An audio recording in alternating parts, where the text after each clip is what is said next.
Hello, Tim, and welcome to the second part of today's Ukraine war news update for the 9th of September 2023. Right, we'll go to our Frontline update to see what has changed, and, well, essentially, not an awful lot has changed on the map. A few bits and pieces here and there. We'll go and look at some of the sources, but there aren't too many sources talking about frontline changes. We go to Bakhmut to begin with, and just to, exactly as I said yesterday, no reports, just to correct the rumours, to counter some rumours, Andriivka and Kurdyumivka have not been liberated yet. I'm fairly sure after double checking. This rumour was likely a wrong interpretation of a message from Bakhmut Demon, who is a fighter on the ground there, who said it will be ours rather than it is ours. It is ours. So I think that mistranslation led to some people saying Andriivka and Kurdyumivka have been liberated when they hadn't. And I reported that some were saying that, and I said I find that highly unlikely, although Andriivka, if any of those two, would likely be able to be taken within a day, but not Kurdyumivka. Anyway, yeah, so that seems that is the case. So that's that. We'll move on to, I'm going to dip into the ISW actually for a little bit.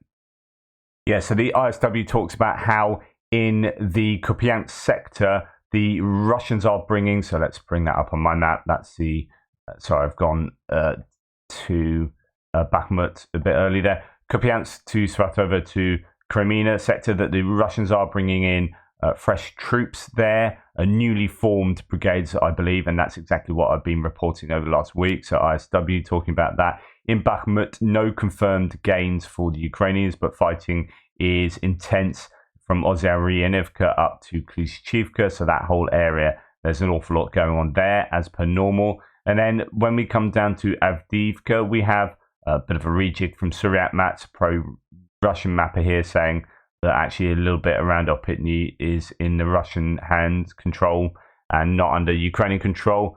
But I don't think that's an attack. I think it's a rejig. However, in that area, others are still claiming that Ukrainians are making gains on the outskirts of Opitny, pushing the Russian defensive line back into the middle of the village there, you can see. So that is to say that the Russian defensive line is more, well, similar to what Andrew Perpetua's blue line signifies here, that there are some moves by the Ukrainians there in pushing the Russians back. Then as we go on, we come to Mariinka. So on my map, this is just a very quick segment update. Mariinka is not looking good for the Ukrainians. Andrew Perpetua has changed his map in accordance with what Suryat Map had said the day before, although not quite as far, but probably from sort of shelling analyses and whatnot. The Russians have now pushed forward a little bit in that northern part of this central part of Mariinka, and yeah, just pushing to the west. Not as much change in the area to the north of the kind of watercourse there for Andrew Perpetua, but still not looking good for the Ukrainians in Mariinka. Global War Monitor says Russia has advanced in the settlement Mariinka, and the battle for this town has become the longest in modern history. They have been fighting for it for years, and it's been very slow and grinding increases in territorial control for the Russians. And as I've told you many times, the whole place is just completely destroyed. Interestingly, that's not one that's turned up yet on the updated Google Maps here. So this is still as it was in 2018, but this is now entirely rubble. We can see that in certain places. Google Maps is in the process, I think, of updating its mapping. So you can see it in certain areas. I showed you Brestova the other day. Someone said to me that they spent ages they went down a whole rabbit hole looking to see what had been updated and what hadn't. So you look at Brestova, and these buildings are just rubble. See, the resolution's not amazing there, but yeah, the Brestova seems to be pretty much destroyed. There you can see. And that's really recent, so they've only just changed that. So there are areas of this mapping that is updated in areas that is still 2018, and Mariinka is still clearly 2018 because that would just be complete rubble now if it was recent. Anyway, so that is Mariinka, and indeed the ISW talk about this too. So that's Kupiansk still. Yes, so they mentioned down here that another Mill blogger claimed that on September the 8th, Russian forces conducted unsuccessful assaults in Mariinka and in the southern approaches to Avdiivka. However, Ukrainian sources reported that Ukrainian forces continued to repel Russian assaults in Mariinka, preventing them from taking control of the settlement. Yeah, they are preventing them taking control of the settlement, but the Russians are advancing along the settlement. So, right, we come down to the south. This is Donetsk still, but down near Vuhledar. So just to give you an idea of where we are in that sort of corner of the front lines as the east joins the south. And we have Andrew Perpetua maybe doing a bit of rejig, maybe seeing some Ukrainian gains here. And I think that's really significant. The Russians are now being pushed back in Pavlivka, having this corner being contested as a grey zone. I think is a significant change to the mapping there, and it shows that the Ukrainians are pressuring in this area. We know that they've tried to move on in Shevchenko and push the Russians back there to the river. Nothing much said since then, but they are active around Mikilska and Pavlivka too. So it's good to see a change in the mapping in favour of the Ukrainians there. And then a change in Novomayorska, where there's apparently a lot of fierce fighting in Novodonetsk and Novomayorska, but Andrew Perpetua was saying in his live stream recently that he's just not seeing the evidence of this. There are lots of claims about this we see on the socials and in open source intelligence. But as far as shelling analysis is concerned from the satellite imagery, he wasn't seeing anything particularly taking place in these areas. But though he has now changed a little bit of mapping there to the north of Novomayorsk. Anyway, moving on. So Rebar says of this sector that the Ukrainians are gathering forces for a new attack. So the Ukrainians here have been quite quiet. They've been refitting for a good couple of weeks now. They've stepped up activities around this axis, the Novodonetsk to Novomayorsk, as you can see there. And they've indeed been pushed back a little bit, as according to Andrew Perpetua, in the Pryutne area. But if they are gathering forces, you can expect a larger scale counterattack to take place imminently, perhaps.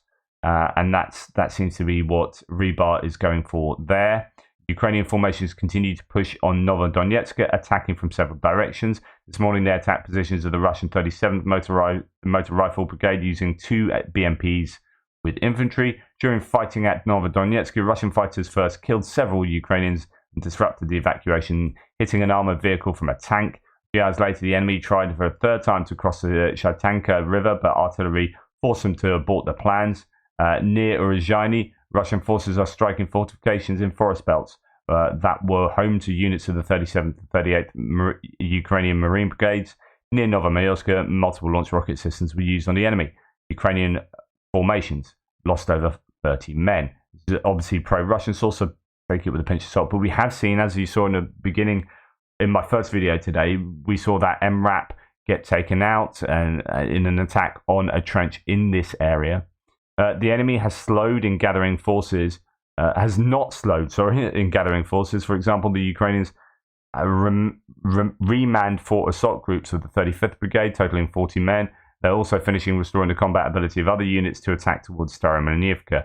Ukrainian formations have prepared assault groups of the 1st Mechanized Battalion and 23rd Brigade to attack Pryutny. They were given the task of reaching the northern outskirts of the settlement. Then the idea is that they are taking some losses, and I would probably agree with Rebar. That's almost certainly the case. But they are remanning their units for a much bigger attack. So when they're talking about they're attacking with 2 BMPs and a platoon of men or whatever, that is a fairly insignificant attack. That's in the Novodonetsk and Novomayorsk area. This is not the scene of a major offensive at the moment. I mean, it generally is, but we're not seeing the sort of activity there that you would expect otherwise, and the sort of activity that we're probably seeing more in Robotyne. Okay, so Trent Telenko reposting David D here. Take what David D says with a pinch of salt.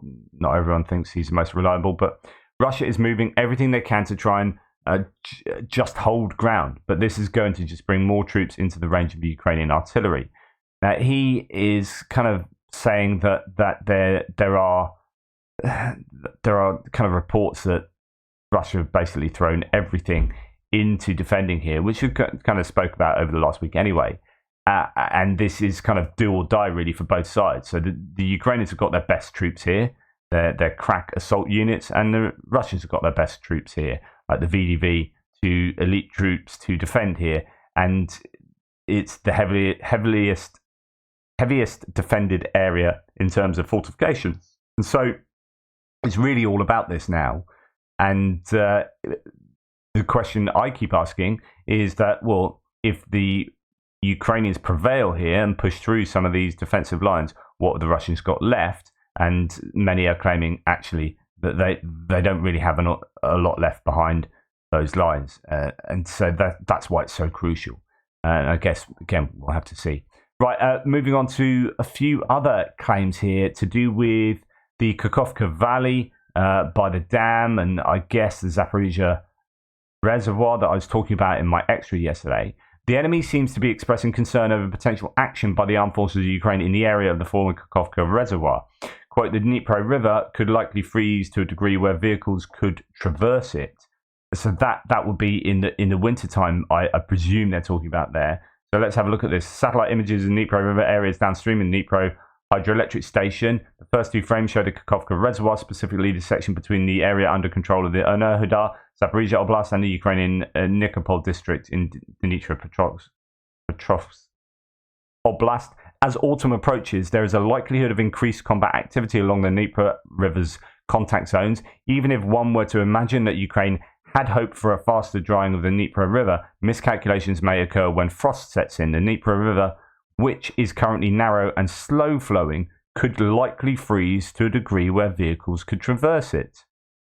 At present, there are already areas where the adversary, so the Ukrainians, could cross the dried riverbed with highly mobile off-road vehicles such as buggies.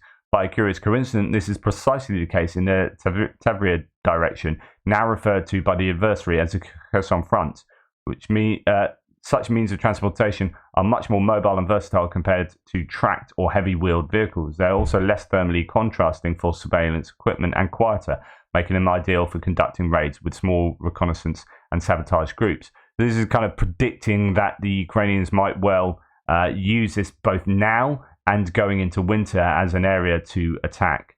And a continuation here, though the commentary comes from the enemy, it's very well formulated.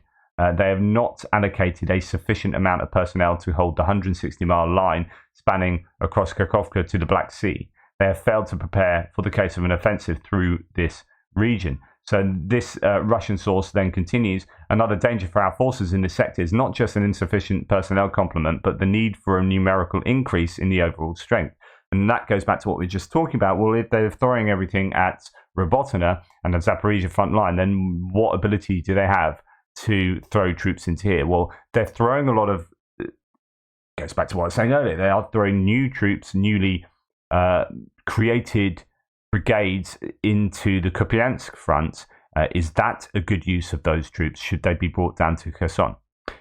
Previously, due to the natural barrier of the Dnieper River, we could station N personnel per 1 kilometre of the front with the ability to quickly shift reserves from one sector to another in case of need, such as a breakthrough. However, now, with the absence of this natural barrier, it requires N squared personnel per 1 kilometre. Even N personnel were barely sufficient, and whether we can hold the defence along the Dnieper without having N squared personnel remains, or N2, a larger amount of personnel, remains to be seen in the near future. So some analysis from the Russians there of their challenges in the Kherson Dnieper River area. Just to remind you, that is here. Okay, so not a lot going on the front line. We'll move on to military aid, and my goodness, this is probably the biggest piece of news. The US is likely to send Ukraine long ATACMS, according to US officials. Quote, They are coming, said one official who had access to security assistance plans. The official noted, as always, such plans are subject to change until officially announced. Right. So, before you get too excited, pinch of salt, time, etc., etc. So this is an ABC News piece that has got a lot of people rather excited. US likely, which is an intelligence analysis probability statement, modal statement. So it gives you a sort of plus 55% plus, 55 to 75%, is it? US likely to send long-range ATACMS missiles to Ukraine for the first time, according to officials. So the Biden administration is likely to send Ukraine long-range ATACMS to help in its fight to repel the Russian invasion of its territory, according to US officials. Quote, they are coming, said one official who had access to security assistance plans. The official noted that, as always, such plans are subject to change until officially announced. A second official said the missiles are on the table and likely to be included in the upcoming security assistance package, adding that the final decision has not been made. It could be months before Ukraine receives the missiles, according to the official. So it could be months away, right? But man, they could really do with these. They were worried about not having enough of these and escalation, but since the UK and France have sent kind of equivalent cruise missiles, I mean equivalent in kind of terms of escalation, then this has maybe prompted the US to kind of change their view here. There is one other thing to mention, which is that they have found more of these behind the sofa than they had originally thought they had. Let's try and find where that is. I'm sure it's in this article. Yeah, here it is. So a surprising discovery could also ease the administration's choice to send the weapons. The US has found it has more ATACMS in its inventory than originally assessed, the two officials told ABC. So, I mean, is that like, oh, how convenient. It turns out we do have 1,000 more of these than we thought we had, so we can give them. Like, the idea was they didn't have enough of them, and they aren't being manufactured for the US anymore. I think they're still being manufactured for orders abroad. Nonetheless, you know, it's all good news. I hope it can come to fruition sooner rather than later, because as we go into the winter, there will be a need for these distance strikes. There's a few analysts have cast their opinion on this. Good points by Michael Weiss. The big question is how many ATACMS Ukraine will receive and whether this will be a one-time delivery. Potential deliveries of ATACMS and GLSDB could help compensate for reduced artillery ammunition deliveries over the fall or winter. So in the winter, they are going to need these distance munitions because actually they will have exhausted during the counteroffensive the stockpiled ammunition they would have, that they have. And then Michael Weiss says, we'll just have a look at his analysis of this. So, assuming ABC News reporting is accurate, a very wise move by the administration. Here's a short thread as to why. It eliminates the last big item on Ukraine's 16-month-long shopping list. I mean, this is true. Like, they've got now everything they asked for. It just takes so long sometimes to get nations to go, yeah, all right. You know, the F-16s or airframes, they've got them. M777s, HIMARS, cluster bombs, they've got them. A Lyre HUR provided me in Ukraine in April 2022. What that means. This is literally everything. The last of the. Again, not sure about the English here. They basically got everything they wanted, including cluster bombs.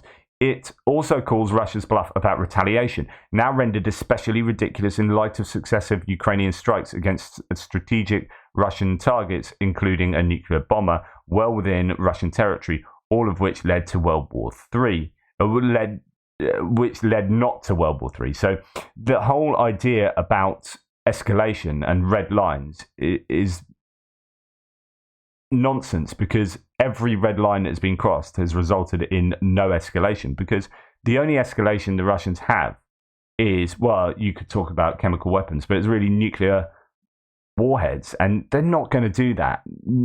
They would just end if they use nuclear, and I've talked about this lots before. First of all, China are not a fan of that, and they are one of the biggest nations in terms of power to to say this, right? They are very overt with Russia about them not using nuclear. And I've said before that it's possibly because they own a lot of the agricultural land in Ukraine, and using nuclear warheads with their subsequent radiation will actually affect China's food supply and their own investment in Ukraine. There's that thing. But also, it will affect the world, obviously, in terms of World War III, economics, health, all of that. Like, everyone is, for very obvious reasons, against that. And if Russia were to set off some nuclear warheads, press the red button or whatever, I mean, it's very difficult to do that. It's not like Putin has one button, he presses it and job done. So it's quite difficult to actually get to that point. But the US and NATO have apparently very clearly told Russia what would happen in the event of the use of a nuclear, even a tactical nuke.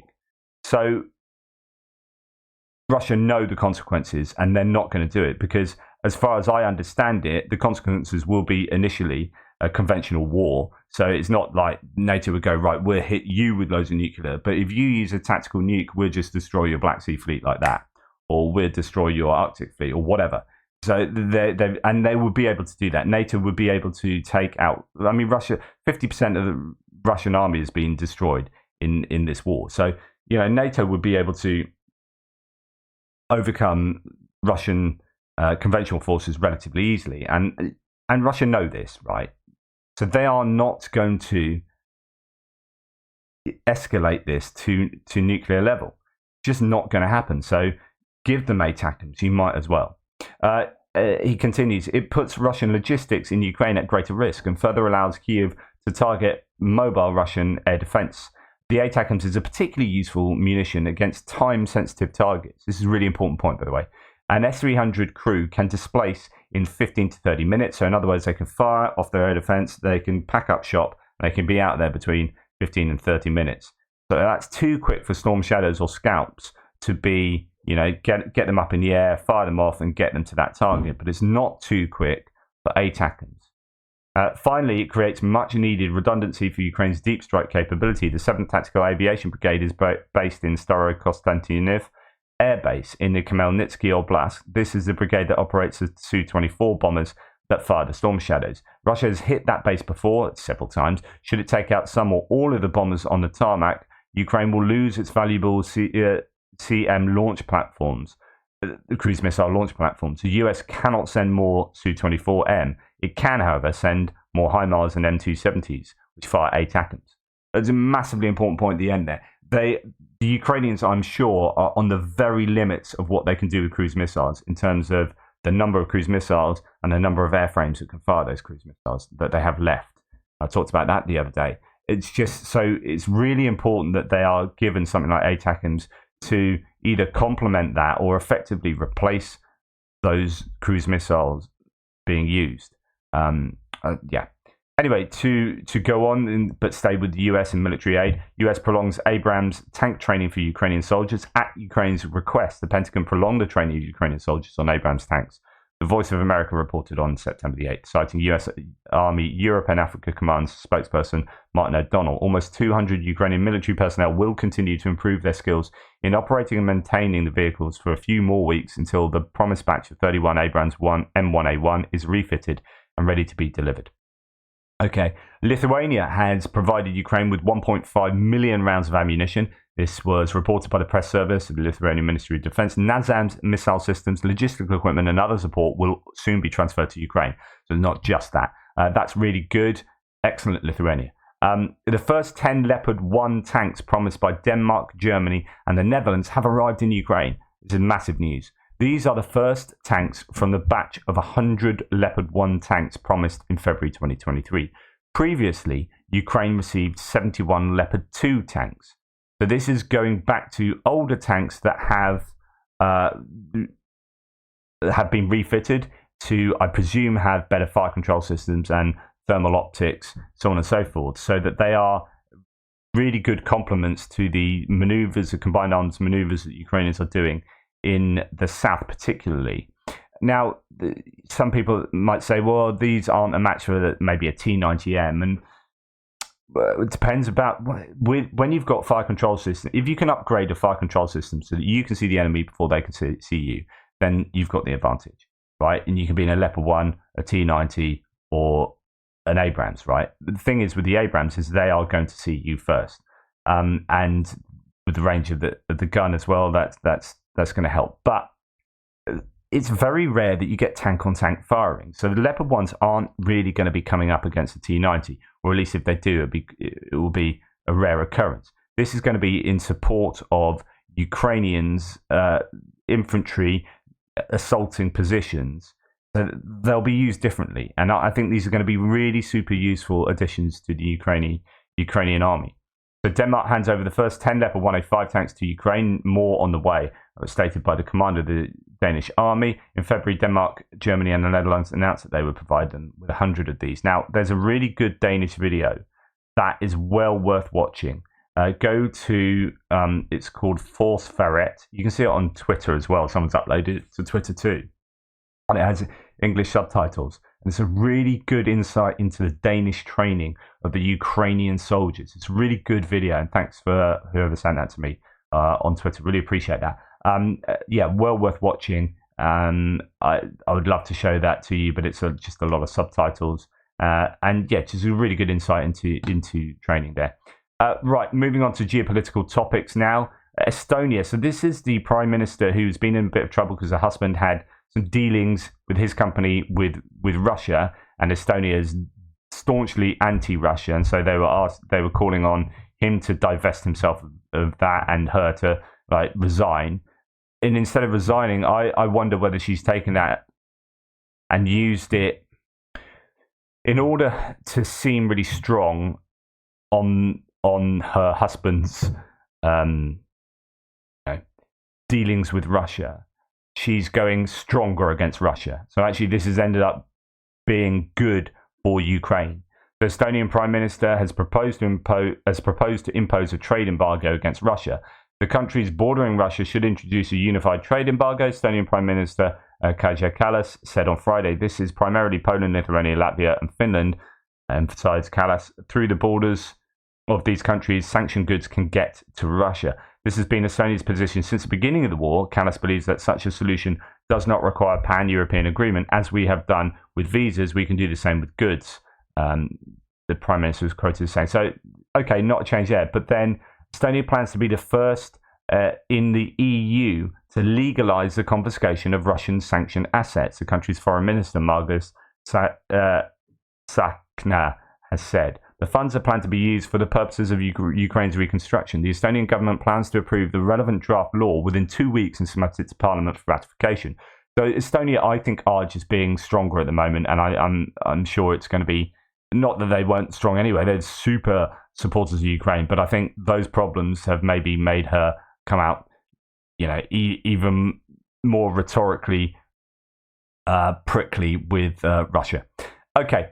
UK to monitor Black Sea against Russia's weaponization of Ukrainian grain. So Russian attacks have reduced Ukrainian export capacity by 1/3 and destroyed grain that could feed 1 million people for a year, UK government says. I mean, this is word on the UK here.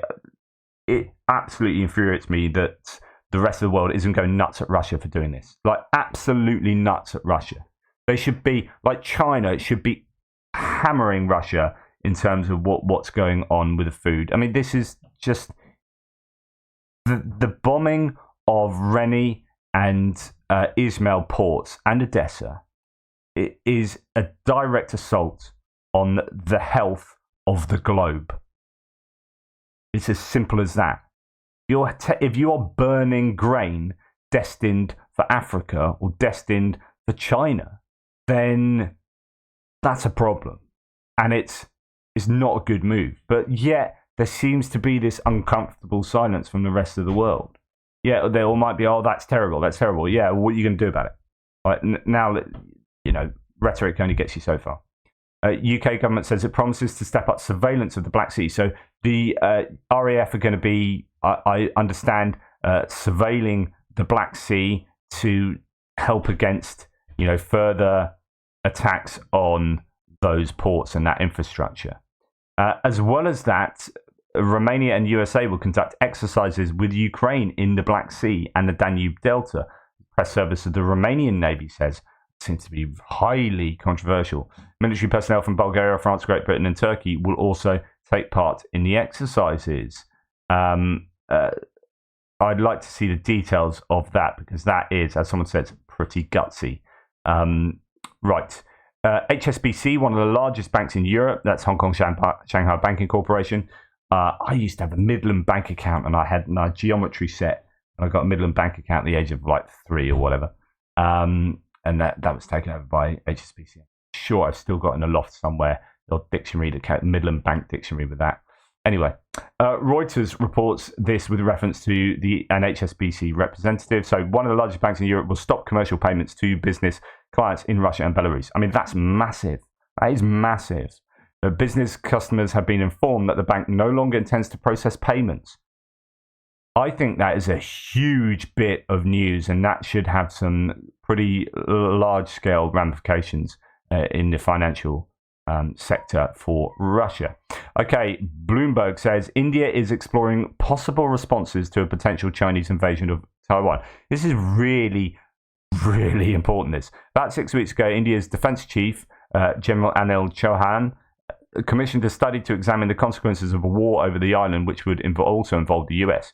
One option the Indian military will explore involves using India as a logistics hub to repair and maintain allied warships and aircraft, as well as supply food, fuel, and medical equipment to armies opposing China, officials said. A more extreme scenario, they say, involves a possibility of India's direct participation in hostilities on the northern border, which would open up a new theatre of military operations for China. Now, you've got BRICS, right? Brazil, Russia, India, China, South Africa. But India and China don't really get on that well. There's been this mapping dispute where China has not only helped themselves to a bit of Russia, but they've helped themselves to a bit of India. And India's not too happy. And then you've got this going on where India would look to side with the US in terms of Taiwan. Some people are saying that the ATACMS decision could have something to do with India perhaps being on the US side in this Taiwan conflict, which means that they won't need as many ATACMS. The ATACMS decision might be tenuously linked to this positioning of India here. I don't know. I can't speak to that. But this is absolutely, you could argue this is one of the most important geopolitical events in weeks, months, etc. But this is just someone reporting what Bloomberg said. So, I do need to look at the source material. In recent days, this is from the Russian Ministry of Foreign Affairs. In recent days, Armenia has taken a number of unfriendly steps, including initiating the process of ratifying the Rome Statute, so that's the International Criminal Court, humanitarian aid to Kyiv, which I reported last 2 days, as well as conducting military exercises on the territory of Armenia with the participation of USA, which I also reported. So Russia are not happy. Now, Armenian intelligence agencies say they have uncovered Russian plans to carry out a coup d'etat with 12,000 Wagner militants currently in Armenia to install someone loyal to Russia.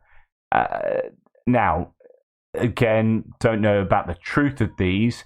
I don't know that you could get 12,000 Wagner into Armenia, but there are other claims that, have I got it here? No, I haven't got it here. There are other claims as well that Russian special forces have been sent to Armenia, clandestine, but it could all be going off with Armenia and Azerbaijan and bringing in all these other nations getting involved in that conflict. It's geopolitically speaking at the moment, things are a bit hairy in a whole number of places. In Kazakhstan, this isn't news, but it's just another example of some of the feelings in Kazakhstan. Someone getting their Z spray painted off their car, who then came along, I believe, he tried to justify himself that his last name, Zinoviev, starts with a Z, and apologized for his actions. And they made him cover it, made a person cover a Z symbol on his car with paint. So that's his own, he's the one doing that. So Just goes to show how feelings for Russia are running very kind of low in some of these places you might otherwise have thought would be supportive. Japanese Foreign Minister Hayashi Yoshimasa finally arrived in Ukraine. The video was published by the Japanese embassy in Ukraine. I think Japan are one of these nations that are again, talking about the geopolitical jigsaw. They are a very key component of that. They are wedged between kind of North Korea and China and Russia, and they are, allied to the US and have a huge potential military resource, although they're just in the middle of strategically changing their military, going from a kind of self-defense force, as it was called, to possibly position themselves more in your kind of orthodox military manner. And if they could present themselves as an ally to Ukraine in terms of giving actual military aid to Ukraine, that would be absolutely huge. So watch this space, I guess, with Japan. I think there's so much more I could say. Go and watch Perun's video on Japan's military strategy, and that's really enlightening, and you'll learn a lot from that. Don't take it from me. Anyway, thank you for watching. Please like, subscribe, and share. It's relatively early. It's not early anymore on a Saturday morning. My brain is a bit jumbled today. Do apologise. Take care, and I'll speak to you soon.